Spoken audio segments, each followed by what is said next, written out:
Lanzarote a une superficie de 845 km². Elle est recouverte de lave, produite par plus de 300 cratères appartenant à une centaine de volcans. De septembre 1730 à avril 1736. La lave produite lors des éruptions de cette période a recouvert plus de 167 km² de la surface de Lanzarote. Ces éruptions sont les plus importantes jamais recensées sur l'île.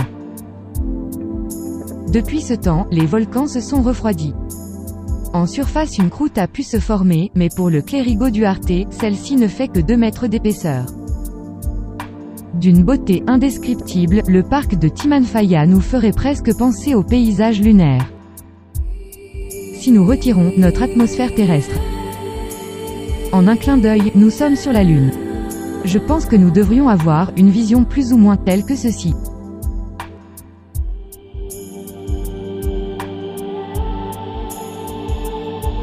Revenons sur Terre pour continuer notre découverte.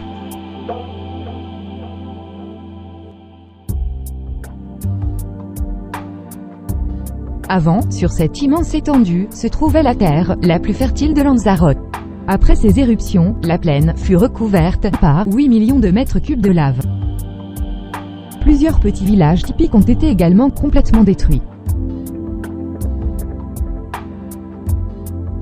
Voici le volcan, la caldeira de Los Cuervos. Ce qui veut dire en français, la chaudière des chauves-souris.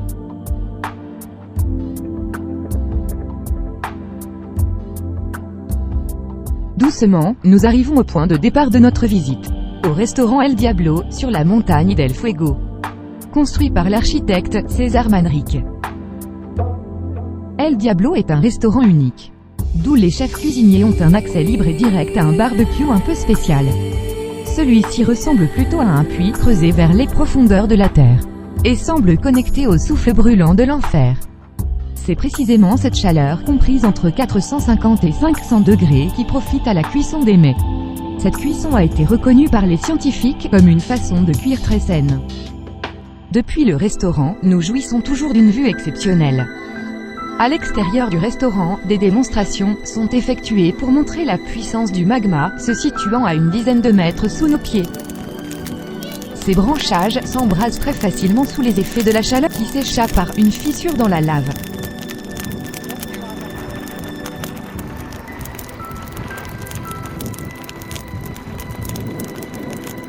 Des tuyaux ont été également profondément enfouis dans le sol, afin de rejoindre les abîmes impitoyables du diable.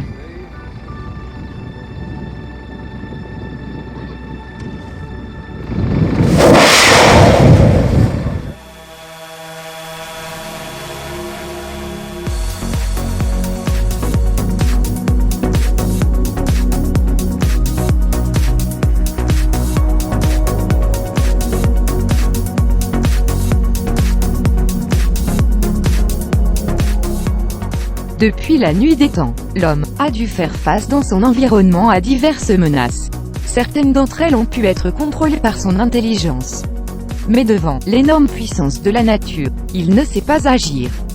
À part de composer au mieux avec ces éléments redoutables.